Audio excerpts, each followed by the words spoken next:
Next on Special Report, a look back at a very newsy year. Starting today, we must pick ourselves up, dust ourselves off, and begin again the work of remaking America. The mission in Afghanistan is undeniably difficult, and success will require steadfast commitment and incur significant costs. We all stand shoulder to shoulder in the belief that health care reform is necessary and timely. American families and small businesses are still struggling as the White House response continues to fall short. We'll reflect back on the biggest stories of 2009 with our all-star panel tonight and look ahead to the new year. Special Report starts right now.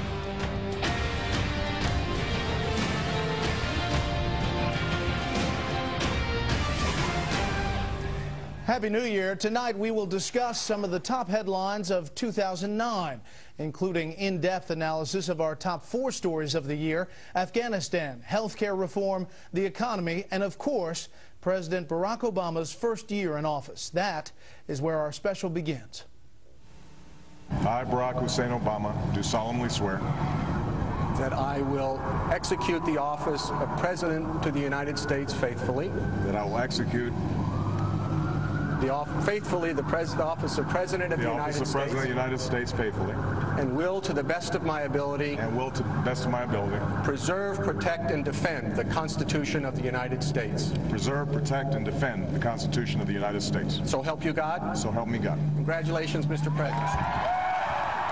On January 20th, 2009, Barack Obama became the 44th President of the United States, the first of African-American heritage. And it was a busy year for the president. He reached out to the world's Muslims in a speech in Cairo on June 4th. On August 6th, President Obama's pick for Supreme Court Justice Sonia Sotomayor became the 3rd female and the first Hispanic to sit on the U.S. Supreme Court. And on October 15th, the president's approval ratings in our Fox News Opinion Dynamics poll fell below 50%. Let's begin our review by introducing our panel tonight for our special New Year's broadcast. Steve Hayes, senior writer for the Weekly Standard; A.B. Stoddard, associate editor of The Hill; and syndicated columnist Charles Krauthammer. It was quite a year for this president. Charles? And it began with this wonderful festival of Inauguration Day, where I think the pride people felt across the country was near universal. Electing the first African-American, it was sort of a transcendence of our history, a vindication, really, of the American experiment. And one other reason why the joy was universal, a more cynical one, is that it wasn't until a month later at the joint address, his address to a joint session of Congress, that Obama revealed how much of a leftist he is. Because remember, in the transition, his appointments were rather centrist. His economic advisors and his national security team. But then he made this remarkable speech to Congress in February, in which he basically said, I'm here to do something. I want to remake American health care, education, and energy, which meant essentially turning America into more of a European social democracy than the America that we had known. It was the most radical speech I think a president has given in our lifetime. It was a bold, I think, a courageous declaration. He's not hiding his intentions, but that's why we have had such a clamorous year with so much discord and really high decibel debate. A.B., what about his style of governing and the overall tone? We're going to talk about health care later, but there was an inclination by this White House, by this president, to essentially turn over the keys to Congress in a number of legislative priorities and let Speaker Pelosi and Senate Majority Leader Reid run the show how to get this stuff done. I think it's interesting. When he came into office, so many terrible things had happened that were beyond his control. What was in his control were the promises he made, some of them really unrealistic, hard to live up to. But then this deference he gave the Congress, the enormous influence he allowed the Congress to shape his agenda, his very important first year, has really left him where he is today, below 50% in the polls, starting a very tough second year, heading into very difficult midterm elections for his party where they face losing a lot of seats, if not the majorities in the Congress. And I think that that was really in his control. control. He has a lot of people working for him, very close advisors, who know the Congress well and have worked in the Congress. And that was the message they gave the president. It was a decision they made early on, was that they would let the Congress drive these legislative battles, and that's where he's really been hurt. And on the world stage, Steve, his policy, his tone was to try to engage by talking. Yeah, he said in the campaign and then again in his inaugural address that his goal was to re-engage the world. We were essentially going to start over. If the Bush administration had been, in Obama's view, sort of imperialistic and arrogant talkers, lecturers rather than listeners, what he was going to do was change all of that. And I think in some ways he overestimated the power of Barack Obama. I think he had sort of grown accustomed to, in his political life, in his short political life, seeing people respond to him and seeing people respond to his words in the United States, and most obviously in his election, in a way that he expected to happen in the world. I think we just haven't seen that as we've spent this first year with him. Charles? I think it was on international affairs, this reset, this idea that he was going to remake the world has not worked. I think he's had a really unfortunate first year.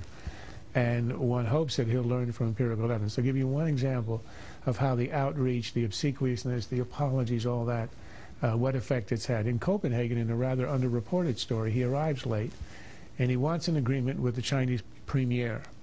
So, but he makes a strong statement on arrival that the Chinese have to allow inspections. The Chinese are insulted, and at the meetings that he schedules with the Chinese prime minister doesn't show up. He sends a deputy to the first meeting and an even lower level associate to a second. The same with Iran, where Obama has been rebuffed again and again and again. With the Russians, he offered a huge concession on anti-missile defense in Eastern Europe. He got nothing in return. You wonder how long this process, and the promise always is, well, we are planting the seeds, it takes a while, we have to relax America's image. When the world loves us again, we're going to get cooperation. Hasn't happened, and you wonder how long he's going to wait. AB, his critics say that he was naive on a number of decisions and a number of actions. Do you think that this president has really grown or changed in his first year in office? Well, that will be the most interesting question as we head into this next year, is whether or not we're going to see heads roll, a new chief of staff, a new team. Critics say that Obama's inner sanctum is too insular. People coming from Chicago who actually don't know how to play this game, that they've made mistakes deferring to the Congress in these very bruising battles, that it's time for some change. It'll be interesting to see if we see any change in the White House in how they make their decisions, not only in dealing with different nations around the world and all the problems that Charles mentioned, but of course in what remains of his domestic agenda. What kind of energy reform? What kind of financial services regulation? What will they accomplish this year? And it'll be, I think we'll see in the first couple of months of this year whether or not he's made some decisions to make some changes. One of the new president's first big moves was signing an executive order to close the terrorist detention facility at Guantanamo Bay, Cuba. The plan was to get everyone out by this month. It appears that will not happen, almost certainly. Outside of Washington, big trouble for the Democratic governor of Illinois. On January 9th, the State House voted to impeach Rod Blagojevich for abusing his power, including allegedly trying to sell the U.S. Senate seat vacated by President Obama. 6 days later, Roland Burris was sworn in as senator. He later admitted he had tried to raise funds for Blagojevich while seeking the appointment. Blagojevich was convicted and removed from office January 29th. Burris says he won't run again. When we come back, the president decides to stimulate the struggling economy and ignite a year-long debate.